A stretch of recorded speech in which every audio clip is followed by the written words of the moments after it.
नमस्कार, मैं हूं रमन बमगाई और स्वागत है आपका न्यूज इंडिया में। और इस वक्त हो चला है ग्राउंड जीरो के हीरो का, यानी कि जमीन से जुड़ी हुई हर खबर सीधा आप तक। देश के अंदर ओमिक्रॉन का खतरा लगातार बढ़ता जा रहा है और जिससे देश की राजधानी दिल्ली भी अछूती नहीं है। दिल्ली के अंदर भी 70 से ज्यादा मामले जो हैं वो फिलहाल ओमिक्रॉन के दर्ज किए जा चुके हैं। इस पर बातचीत करते हैं अपोलो हॉस्पिटल के सीनियर कार्डियोलॉजिस्ट डॉक्टर विवेक गुप्ता जी है। विवेक जी, ओमिक्रॉन लगातार बढ़ता जा रहा है, आखिर ये वेरिएंट कितना खतरनाक है और डेल्टा वेरिएंट से और कोरोना के वेरिएंट से कितना ये अलग है? देखिए, ऐसा है, ये ओमिक्रॉन हम लोग 2019 से अगर देखें, कोविड-19 इसीलिए कहा जाता है क्योंकि 2019 में शुरुआत हुई, वुहान चाइना में शुरू हुआ। आपको 2 साल की हिस्ट्री डिटेल में ना बता के मैं समराइज करूंगा क्योंकि मैं कोविड से काफ़ी ज़्यादा जुड़ा हुआ हूँ। काफ़ी मैंने वेबिनार किए और काफ़ी लोगों को कोशिश की एजुकेट करने की। तो 2019 में जब ये शुरू हुआ और Donald Trump the US president came to India in February 2020, उस समय तक nobody including WHO had not expected कि शायद ये बीमारी इतनी घातक और इतना पैंडेमिक रूप होगा। तो मार्च में इसको WHO ने पैंडेमिक घोषित कर दिया। तो उसी के देखते हुए अपने यशस्वी प्रधानमंत्री जी ने 24 मार्च से लॉकडाउन लगा दिया। 2020 का जो समय था उसमें काफ़ी लोग डरे हुए थे क्योंकि इटली अमेरिका में काफ़ी मृत्यु हो रही थी। भारत में उतना ज़्यादा नहीं हुआ लेकिन फिर भी लॉकडाउन लगा और 1 जून से अनलॉकडाउन शुरू हो गया। 2020 की बता रहा हूँ बात। अनलॉकडाउन शुरू हुआ जून, जुलाई, अगस्त, सितंबर। Number of cases were not that high but देवर, उसमें हमारे पास जो वेरिएंट था वो अल्फा, बीटा और गामा थे, डेल्टा नहीं था। उसके बाद दिवाली आ गई, 2020 की बात कर रहा हूँ, लास्ट ईयर की, और उस पर नया साल आया तो वी वर क्वाइट होपफुल। हम लोग खुश हो रहे थे कि कोरोना चला कहाँ गया, because number of cases have come down drastically. Suddenly क्या हुआ कि मार्च में जब होली हुई उसके बाद कुछ इलेक्शंस भी हुए और अप्रैल से 2021 में, इसी साल, अभी 21 चल रहा है, दिसंबर का 27 तारीख है आज, suddenly there was a huge surge of cases. उस समय WHO ने रिसर्च करी, पता लगा कि वेरिएंट ऑफ कंसर्न है। इंडियन वेरिएंट बोला, उसको बाद में डेल्टा वेरिएंट बोला गया। डेल्टा में कुछ ऐसे म्यूटेशन हुए थे जो कि इसको काफी घातक और विरुलेंट बताया जा रहा था। विरुलेंट और कॉन्टेजियस दोनों था। भारत में केसेस आपको पता ही है, 4000 डेथ्स हो रही थी पर डे, 4 लाख के आसपास केसेस आ रहे थे and the whole country was almost stand still. और ऐसा मेरे ख्याल से कोई परिवार नहीं रहा होगा जिसके कोई जान पहचान के लोगों की मृत्यु ना हुई हो। जुलाई निकला, अगस्त आ गया, सितंबर, अब केसेस नंबर कम हो गए। अभी जो नवंबर से साउथ अफ्रीकन में एक वेरिएंट आया जो देखा गया कि ओमिक्रॉन के नाम दिया गया उसका, डेल्टा के बाद ओमिक्रॉन। अब ओमिक्रॉन में क्या हुआ कि ओमिक्रॉन में आपको बताना चाहूंगा, जो वायरस होता है कोविड वाला, कोरोना वायरस, इसमें 1700 के आसपास करीब स्पाइक प्रोटीन होती हैं, 1700। उसमें देखा गया कि जो डेल्टा में 2 या 3 स्पाइक प्रोटीन में म्यूटेशन हुआ था, इसमें 32 जगह म्यूटेशन हुआ। तो वेरिएंट ऑफ कंसर्न कहा 26 नवंबर को 2021 में WHO ने इसको भी, और कहा कि ये फिर रिसर्च करी गई तो पता लगा कि it is very highly contiguous, यानी कि डेल्टा से 4 गुना ये इन्फेक्टिव है। इन्फेक्टिव मतलब it can cause infection 4 times more than delta. तो सैनिटाइजेशन करते रहें जितना कर सकें, बहुत ज्यादा ना करें, लेकिन मास्क जरूर पहने। बाहर निकले तो नाक के ऊपर मास्क पहने, ये सबसे इंपॉर्टेंट सलाह है क्योंकि that is the only way, sure short way of getting no infection. That is the sure short way. Vaccination, दवाइयां, ये सब तो अलग बात है, लेकिन the only sure short way है कि हमारी पब्लिक बड़ी नादान है, बड़ी केयरफ्री हो जाती, जल्दी मस्ती में जल्दी आ जाते हैं। अब नया साल भी आ रहा है तो नए साल में अब फोटो खिंचवाता है तो मास्क उतार देते हैं। प्रॉब्लम ये भी है, अब फोटो विद मास्क है। मैं तो कहूंगा सरकार से और जो बाकी एनजीओज हैं या बाकी प्राइवेट बॉडी हैं कि कलरलेस मास्क ले आए, कलरलेस ट्रांसपेरेंट मास्क। तो उसमें ये होगा कि आदमी को शक्ल दिखाने के लिए मास्क नहीं उतारना पड़ेगा। लेकिन मैं सारे आपके चैनल के माध्यम से सारे देशवासियों को कहना चाहता हूं, मास्क एंड वैक्सीनेशन। तो बिल्कुल डॉक्टर विवेक गुप्ता जी ने साफ तौर पर कहा कि सरकार तो अपने लिहाज से कदम उठा रही है, लेकिन अब लोगों को आगे आकर अपनी जन भागीदारी समझनी होगी और लोगों को भी, जो लोग लापरवाह हो रहे हैं, उनको कोविड-19 के नियमों का पालन करना होगा। सबसे पहले जिन लोगों ने वैक्सीन नहीं लगवाई है उनको वैक्सीनेट होना पड़ेगा और जब भी अपने घर से बाहर निकले मास्क जरूर लगाए और समय समय पर हाथों को सैनिटाइज करते रहें। कैमरा पर्सन अमित के साथ Namit Tyagi, News India, Delhi. Doctor Ram Manohar Lohia institute में आज ये जो जगह हम देख रहे हैं, यहाँ पर जो है ओपीडी का यहाँ पर रजिस्ट्रेशन होता है और रजिस्ट्रेशन में आप इस भीड़ को देख रहे हैं।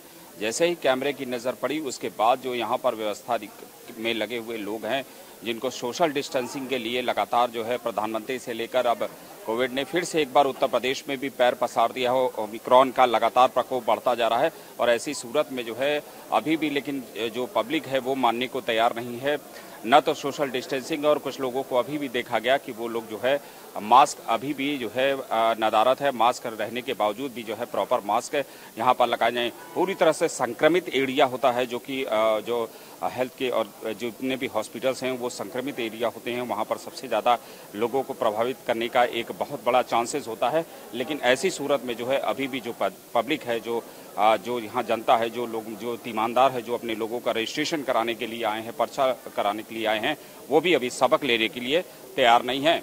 सुंदरम के साथ अभिनव पांडे, न्यूज इंडिया, लखनऊ। उत्तराखंड में कोरोना के नए वेरिएंट को लेकर सरकार द्वारा गाइडलाइन जारी कर दी गई है। लोगों को लगातार ही सतर्क रहने के लिए कहा जा रहा है, क्योंकि उत्तराखंड में भी कोरोना के नए वेरिएंट ओमिक्रॉन ने दस्तक दे दी है। ऐसे में लगातार ही हम अपने न्यूज इंडिया के दर्शकों से लगातार ही अपील करते हैं कि आप भी घरों से निकले तो कहीं ना कहीं मास्क लगाकर निकलें। इस वक्त हम हरिद्वार में मौजूद है और यहाँ लोगों को दिखाएंगे किसी ने पालन किया है तो किसी ने सरकार की गाइडलाइन का उल्लंघन किया है। साफ कहा जा सकता है अगर यही हाल रहा तो वो दिन दूर नहीं कि पहले जैसे हाल एक बार फिर हो जाएंगे। आप देख सकते हैं मेरे साथ कुछ लोग हैं। हालांकि जब न्यूज इंडिया का कैमरा वहां जाता है तो कहीं ना कहीं लोग कैमरे से बचते नजर जाते हैं। एक भाई साहब खड़े हैं, इन्होंने मास्क लगाया। हालांकि सरकार द्वारा जो गाइडलाइन है, सबसे पहले मास्क के लिए कहा गया है, क्योंकि मास्क लगाकर ही आप सुरक्षित रह सकते हैं। और भी लोगों को दिखाएंगे हम, अपने कैमरामैन से कहेंगे कि दिखाए लोग किस तरह से उल्लंघन कर रहे हैं। साफ कहा जा सकता है कि अगर उल्लंघन किया तो पहले जैसा हाल फिर दोबारा हो जाएगा। और भी भाई साहब बैठे हैं। हालांकि लगातार ही हम लोगों से अपील भी करते हैं, लगातार कहते भी हैं कि आप मास्क लगाकर रखें। क्या नाम है भाई साहब आपका? राजपाल। मास्क क्यों नहीं लगाया? मेरा आज आया ना यहाँ इस एरिया में। आपको पता है कोरोना का नया वेरिएंट है, बहुत ज्यादा खतरा है ना। हमारे यहाँ तो नहीं, बिजनौर में तो नहीं है। आप हरिद्वार में घूम रहे हो? हाँ, बिजनौर से आए थे ना कल। चलिए, कुछ ऐसे भी लोग हैं जो कह रहे हैं कि बिजनौर में खतरा नहीं है। और भी भाई साहब हमारे साथ, इनसे बात करेंगे। आपने मास्क लगाया है, जरूरी है या आपकी मजबूरी है, क्या कहेंगे? नहीं, बिल्कुल बेहद जरूरी है और मास्क सबके लिए अनिवार्य है। तो ये थे लोग। साफ तौर पर इनका कहना है कि जागरूकता जरूरी है। हालांकि समय समय पर कुछ लोग हम देखते हैं मास्क लगाए भी रखते हैं, कुछ लोग होते हैं वो उल्लंघन भी करते हैं। ऐसे में लोगों को जागरूक रहने की जरूरत है, क्योंकि खतरा अभी टला नहीं है। अपने सहयोगी परवेश राय के साथ मैं Sanjay Pundir, news India, Haridwar. Uttarakhand BJP से राज्यसभा सांसद नरेश बंसल हमारे साथ मौजूद हैं। लगातार उनके द्वारा भी प्रयास किया जा रहा है कि आगामी 2022 के विधानसभा चुनाव में भारतीय जनता पार्टी एक बार फिर से प्रचंड बहुमत की सरकार बनाए।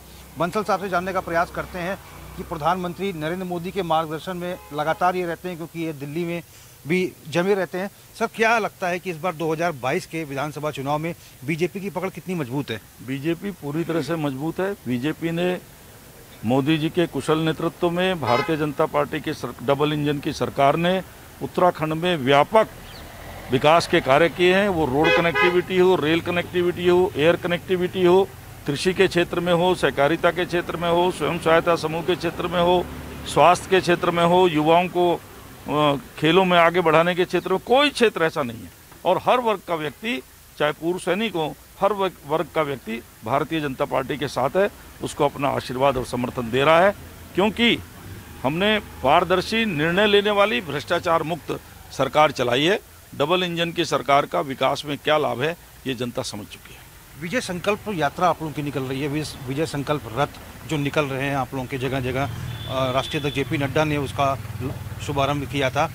एलईडी वाहन है, किस तरह से प्रचार प्रसार होगा क्षेत्र में, कैसे ये रथ जा रहे हैं? हर विधानसभा में हमारी विजय संकल्प यात्रा जा रही है। व्यापक जन समर्थन उसको मिल रहा है।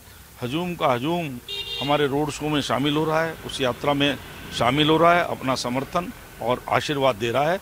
बहुत ही सफल विजय संकल्प यात्रा चल रही है। एलईडी के भी प्रचार रथ 70 की 70 विधानसभा में इस समय काम कर रहे हैं। वो सरकार ने जो काम किए हैं, विकास के काम किए हैं, सबका साथ, सबका विश्वास, सबका विकास और सबका प्रयास, इस नारे को सार्थक करने वाला एलईडी रथ सबको ये बता रहा है कि किस प्रकार से जितनी योजनाएं हैं वो सबके लिए, किसी के साथ कोई भेदभाव नहीं किया गया, सबको उसका लाभ मिला है। कुमाऊं में प्रधानमंत्री की आगामी 30 दिसंबर को एक विशाल जनसभा है, क्या तैयारियां हैं इसको लेकर बीजेपी की? उसकी पूरी तैयारी है, बड़ी सफल रैली होगी, अनेक बैठकें वहाँ पर हो चुकी हैं, कार्यकर्ता सब उसमें पूरी मेहनत के साथ लगे हैं और मैं समझता हूँ वो अब तक की सबसे बड़ी रैली वहाँ की होगी। अच्छा, एक अंतिम और महत्वपूर्ण सवाल, एंटी इनकम्बेंसी फैक्टर जो है उत्तराखंड में बहुत ज़्यादा काम करता है, इस बार लगता है कि ये मिथक आप बीजेपी तोड़ेगी, फिर से सत्ता में आएगी? निश्चित रूप से आपने देखा कि जितना भी वर्गों में किसी भी काम को लेकर, उनकी मांगों को लेकर के जो असंतोष था, मुख्यमंत्री जी ने उन सबके असंतोष को दूर किया है। स्वयं पहल करके उनकी मांगों पर संवेदनशीलता के साथ विचार करके उनको पूरा किया है और मुझे नहीं लगता कि कहीं पर कोई एंटी इनकम्बेंसी होगी। नरेश बंसल जी, हमसे बात करने के लिए बहुत बहुत धन्यवाद आपका। धन्यवाद, नमस्कार। तो हमने बात की उत्तराखंड बीजेपी से राज्यसभा सांसद नरेश बंसल से। साफ तौर पर उन्होंने पार्टी के आगामी कार्यक्रमों के बारे में सूचना दी, कितने स्टार प्रचारक आगामी 2022 के विधानसभा चुनाव में उत्तराखंड में प्रचार प्रसार करेंगे उनकी जानकारी दी और उत्साह से लबरेज नजर आए और साफ तौर पर कहा कि 2022 में एक बार फिर से बीजेपी की सरकार बनेगी। न्यूज इंडिया के लिए देहरादून से रोहित विक्रम सिंह। उत्तर प्रदेश चुनाव में भारतीय जनता पार्टी ब्राह्मण वोट बैंक को भली भांति समझ रही है। उसको पता है कि गंभीरता ब्राह्मण वोट बैंक को लेकर है, क्योंकि एक बड़ा वर्ग ब्राह्मणों के साथ है और ऐसी सूरत में पिछले 1.5 सालों से जिस तरह से ब्राह्मण भारतीय जनता पार्टी से नाराज है और उत्तर प्रदेश के भारतीय जनता पार्टी के प्रभारी धर्मेंद्र प्रधान ने बाकायदे अपने यहाँ पर मंथन में इस बात को भलीभांति भाप भी लिया है, जिसको लेकर ब्राह्मणों को कैसे रिझाया जाए, ब्राह्मण वोट बैंक अपने तरफ कैसे किया जाए, इसके लिए बाकायदे दिल्ली में एक रणनीति बन रही है, जिसमें उत्तर प्रदेश के सभी ब्राह्मण मंत्रियों को बाकायदे बुलाया गया है और धर्मेंद्र प्रधान के अलावा प्रदेश अध्यक्ष और साथ ही उत्तर प्रदेश के प्रभारी सभी लोग इस बैठक में मौजूद हैं। 2 दिन तक चली इस बैठक में कई प्रकार की रणनीतियां तैयारी हुई है। गौरतलब है कि बहुजन समाज पार्टी में राष्ट्रीय महासचिव सतीश मिश्रा जिस तरह से ब्राह्मणों को लेकर बाकायदे ब्राह्मण सभा कर रहे हैं और दूसरी तरफ अगर देखिए तो समाजवादी पार्टी परशुराम जयंती को लेकर और परशुराम की मूर्ति को लेकर, साथ ही पूर्वांचल का एक बड़ा घराना जिस तरह से भारतीय जनता पार्टी को छोड़कर वो इस समय समाजवादी पार्टी में शामिल हो गया है, उससे कहीं न कहीं ब्राह्मणों को रिझाने के लिए भारतीय जनता पार्टी की चिंताएं बढ़ गई हैं। अब देखना होगा कि ब्राह्मण किस तरह से भारतीय जनता पार्टी से दोबारा जुड़ता है, क्योंकि गौरतलब है कि 2017 के चुनाव में बीजेपी को ब्राह्मण बहुत बड़े तबके ने वोट दिया है। सुंदरम के साथ अभिनव पांडे, न्यूज इंडिया, लखनऊ। 5 राज्यों में होने वाले चुनाव को लेकर के चुनाव आयोग और स्वास्थ्य सचिव के साथ आज 1 घंटे तक राजधानी दिल्ली में चुनाव आयोग के अंदर जो है ये पूरी बैठक है वो चली। बैठक की अगर बात करें 5 राज्यों में जो चुनाव होने हैं उन चुनाव में लेकर के किस तरीके की जो तैयारियां हैं वो की गई हैं। इसके अलावा चुनाव आयोग ने बैठक के अंदर ये भी कहा कि किस तरीके की तैयारियां राज्यों के अंदर की गई हैं, क्या क्या गाइडलाइंस है जिसका पालन किया जा रहा है, वो भी चुनाव आयोग ने पूछा। स्वास्थ्य सचिव इस बैठक में मौजूद थे।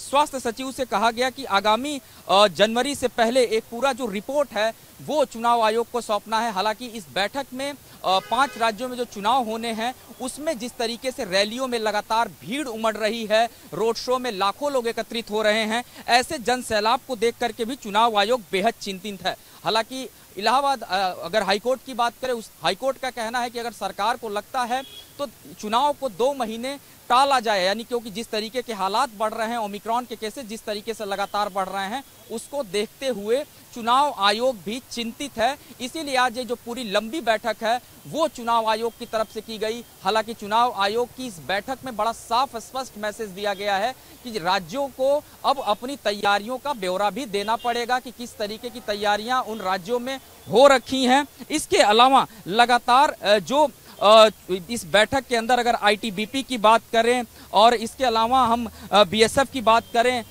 उनके जो डीजीज हैं उन्हें भी इस बैठक के अंदर बुलाया गया और इस बैठक के दौरान जो है किस तरीके की चुनावी तैयारियां, फोर्सेस की डिप्लॉयमेंट किस तरीके से होनी है, उन सभी विषयों को लेकर के लगातार जो समीक्षा है वो की गई। फिलहाल चुनाव आयोग अगली बैठक जनवरी के पहले सप्ताह में कर सकता है, जिसमें कुछ बड़ा ऐलान भी अपने तरफ से कर सकता है। कैमरामैन शिव कुमार भारद्वाज के साथ गौरव मिश्रा, न्यूज इंडिया, दिल्ली।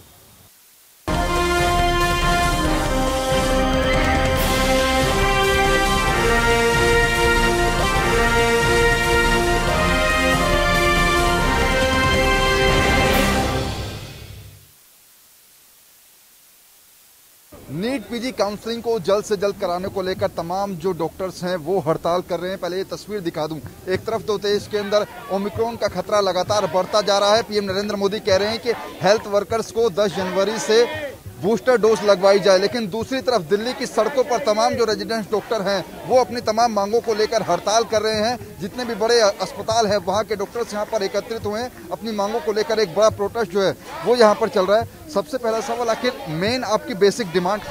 जी, हमारी सिर्फ एक ही डिमांड है कि जो नीट पीजी काउंसलिंग जो इतने लंबे समय से डिले होती आई है, मई जून में जिन डॉक्टर्स के सभी अस्पतालों में ज्वाइनिंग हो जानी चाहिए थी, अभी 9 महीने बीत चुके हैं, उनका काउंसलिंग का प्रोसेस भी स्टार्ट नहीं हुआ है। हम बस यही चाहते हैं कि वो काउंसलिंग जल्दी हो और डॉक्टर्स की जो ज्वाइनिंग है सभी अस्पतालों में वो जल्दी से जल्दी हो। क्योंकि सवाल ये भी है क्योंकि अभी सरकार कह रही है कि हेल्थ वर्कर को बूस्टर डोज लगवाई जाए, लेकिन हेल्थ वर्कर्स तो आप ही लोग सड़क पर। बिल्कुल, ये सरकार को समझना चाहिए। प्रधानमंत्री जी अपने भाषण में कहते हैं कि 18 लाख बेड्स हैं, 5 लाख बेड जिसमें ऑक्सीजन है, वैसे वाले बेड हैं, पर कितने डॉक्टर्स हैं अस्पतालों में उन्होंने ये तो बताया ही नहीं। क्योंकि जो देश भर में 45 से ज़्यादा डॉक्टर्स हैं उनको तो उन्होंने घर पे बिठा रखा है। वो एग्जाम क्वालिफाई कर चुके हैं, 9 महीने बीत चुके हैं, अभी तक उनकी ज्वाइनिंग नहीं हो पाई है। वो चाहते हैं कि अस्पतालों में आके काम करें, कोरोना वॉरियर्स वो भी बने, वो भी मरीजों की सेवा करें, पर उनको घर पे जबरदस्ती क्यों बिठाया जा रहा है? अस्पतालों को एकदम पैरालाइज करके रखा हुआ है। अस्पतालों में डॉक्टर नहीं है। हम सड़कों पे उतर के आके यहाँ पर प्रदर्शन कर रहे हैं। हमें प्रोटेस्ट करना नहीं आता, हमें मरीजों का इलाज करना आता है। सरकार को शर्म आनी चाहिए कि अस्पतालों के नाम पे वो बस इमारतें खड़ी कर देते हैं और उसमें जो डॉक्टर्स हैं उनकी भर्ती नहीं होने दे रहे हैं वो। क्योंकि कुछ लोग ये भी कह रहे हैं कि जो मामला है वो सुप्रीम कोर्ट में चल रहा है। देखिए, मामला सुप्रीम कोर्ट में चल रहा है, ये एकदम सही बात है, क्योंकि जो केस है उस पर स्टे लगा हुआ है। उसकी हेयरिंग, अगली हेयरिंग की डेट 6 जनवरी की मिली हुई है। लेकिन हमारी सरकार से यही गुहार है कि जो गवर्नमेंट ऑफ इंडिया के जो लॉयर हैं, जो रिप्रेजेंट कर रहे हैं गवर्नमेंट को, उन्होंने चार हफ्ते का वक्त मांगा था। तो हम ये चाहते हैं कि वो इस काउंसलिंग को एक अर्जेंट लिस्टिंग कराएं और उसको डे टू डे हेयरिंग करवाएं। आखिरी सवाल होगा, आखिर अगर यहाँ पर भी सरकार आपकी बातें नहीं मानती है, क्योंकि आज भी आपको सुप्रीम कोर्ट तक मार्च करना था लेकिन आपको यहाँ रोक दिया गया है, इसके बाद अगला कदम क्या? जी, सरकार तो हमारी कोई बात सुनी नहीं रही है। हम शांतिपूर्वक मार्च करना चाह रहे हैं, वो भी हमें नहीं करनी दे रही है। अगर हमें वो रोकेंगे तो हम यहाँ पर धरना देंगे। हमने अपना सामूहिक इस्तीफा देने की बात की है, हम वो करेंगे। हम अपना एप्रन और अपना जो लैब कोट है, अपना जो रेजिग्नेशन लेटर है, वो सब सरकार को ही सौंप देंगे। क्योंकि अगर इस तरह से वो चाहते हैं कि मरीजों का इलाज हो तो वो तो नहीं हो पाएगा। आधा अधूरा अस्पताल नहीं चल सकता है। बिल्कुल, सामूहिक इस्तीफे की बात जो है वो भी यहाँ पर सामने आ रही है। तस्वीर में दिखा दूं, क्योंकि यहाँ पर तमाम जो जितने रेजिडेंट डॉक्टर हैं वो फिलहाल अपनी मांगों को लेकर यहाँ पर हड़ताल पर हैं। हालांकि इन लोगों का ये भी कहना है कि एक तरफ तो सरकार जो है बूस्टर डोज की बात करती है, अस्पतालों की बात करती है, लेकिन उन अस्पतालों के अंदर आखिर जब डॉक्टर ही नहीं होंगे तो पेशेंट का इलाज आखिर कौन करेगा? इसी तमाम मांगों को लेकर जितने भी रेजिडेंट डॉक्टर हैं उनकी हड़ताल पिछले 11 दिनों से चल रही है। लेकिन आज जो इनका बड़ा प्रोटेस्ट मार्च है वो मौलाना आजाद मेडिकल कॉलेज से सुप्रीम कोर्ट तक जा रहा था, लेकिन उनको फिलहाल यहाँ पर रोक दिया गया है। अब सवाल ये कि एक तरफ तो दिल्ली के अंदर ओमिक्रॉन का खतरा लगातार बढ़ता जा रहा है, दूसरी तरफ बात करें तो दिल्ली के जो डॉक्टर्स हैं जिनको अस्पताल के अंदर रहकर पेशेंट का इलाज करने की जरूरत है, वो अपनी तमाम मांगों को लेकर सड़कों पर। अब देखना होगा कि आखिर केंद्र सरकार क्या इन डॉक्टर्स की मांगों को सुनती है या फिर नहीं। कैमरा पर्सन अमित के साथ नमित त्यागी, न्यूज इंडिया, दिल्ली।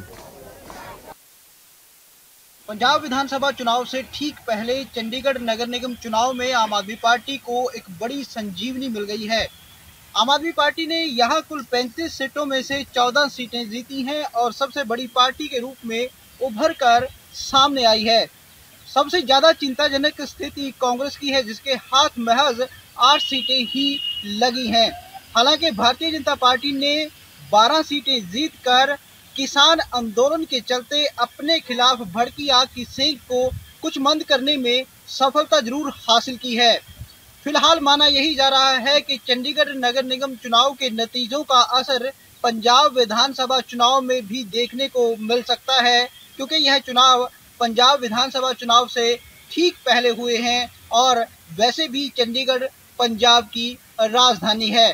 फिलहाल चंडीगढ़ से मिली जीत की गाथा आम आदमी पार्टी पंजाब विधानसभा चुनाव में भी सुनाकर पंजाब विधानसभा चुनाव भी जीतने की कोशिश करेगी। कुलवीर दीवान, न्यूज इंडिया, चंडीगढ़। बाबा कालीचरण महाराज के द्वारा दिए गए बयान को लेकर हमारे साथ इस वक्त बातचीत करने के लिए सपा नेता व मुंबई के गोवंडी इलाके से विधायक अबू आजमी जी हैं। सर, जिस तरीके से कालीचरण महाराज ने जो बयान दिया है कि गोडसे ने जो किया था अच्छा सही किया, महात्मा गांधी एक समाज के उसमें जा रहे थे, किस तरह से उनके बयान को? मैं समझता हूँ ऐसे लोगों के नाम जाके महाराज लगाना ही समझो बहुत ही अपमान है, हमारा अपमान है, देश का अपमान है। ऐसे लोगों को कोई अच्छे लफ्ज से पुकारा जाए। बाबा कालीचरण जी को यूएपीए जैसे कानून बंद करना चाहिए और इनको प्रेरणा मिलती है आरएसएस से, बीजेपी से। जो लोग कहीं कभी कहते हैं कि गांधी जी का कातिल गोडसे जो है एक क्रांतिकारी थे, इनके मंदिर बनना चाहिए। और फिर वही लोग जाके गांधी जी के को फूलों का हार पहनाते हैं वहाँ पे जाकर के। ये क्या चीज़ है? ये दोगली नीति है। मैं समझता हूँ कि ये वसीम रिजवी जो त्यागी बन गया है, या जो नरसिम्हानंद सरस्वती है जिन्होंने अभी धर्म संसद किया था और उसमें ऐसी ऐसी बातें बोला इन्होंने कि मुसलमानों की हालत वो करना चाहिए जो म्यांमार में हुआ है, और ये उनको मारो, उनको काटो, इस तरह की बातें करने वालों के खिलाफ मैं समझता हूँ कि बहुत हद हो चुकी है, पानी सर से ऊंचा हो चुका है। और ऐसा है ना कि इससे लॉ एंड ऑर्डर खराब होता है, इससे देश की प्रॉपर्टी बर्बाद की जाती है। लेकिन पहली बार नहीं है कि जब महात्मा गांधी और नथुराम गोडसे के ऊपर विवाद मचा हो। इससे पहले भी कई सारे लोग ने, जैसे कई सेलिब्रिटी हों या कई लोग हैं इस तरह से बयानबाज, उनको किस तरह से देखते हैं? नहीं, उन सब जितने लोग, मैं तो कह रहा हूँ ना कि मेरा देश धार्मिक है, चाहे कोई देवी देवताओं के बारे में बात करे, छत्रपति शिवाजी महाराज के बारे में अपमानित बात करे, गांधी जी हों या डॉक्टर भीमराव अम्बेडकर साहब हों या पैगम्बर इस्लाम हो, शरीयत हो, मजहब हो, किसी के खिलाफ भी कोई व्यक्ति अपमानित बात करे तो उसको यूएपीए से कम नहीं, उससे और अधिक मजबूत कानून में गिरफ्तार करना चाहिए। ये मेरी बहुत ताकत के साथ मांग है। क्या इसके लिए महाराष्ट्र के गृहमंत्री मुनिवल पाटिल से मुलाकात करें, क्योंकि उनका लोकेशन पता चल चुका है? कर चुका हूं, मैं उनसे बात कर चुका हूं, कई बार कर चुका हूं, उनको लेटर दे चुका हूं। अभी 2 दिन पहले मैं हाउस में मैंने इसको इस बात को चिल्लाया है। अब ये बात जो है बर्दाश्त बाहर हो रही है। ये सबको ये कानून जल्द से बनाना चाहिए।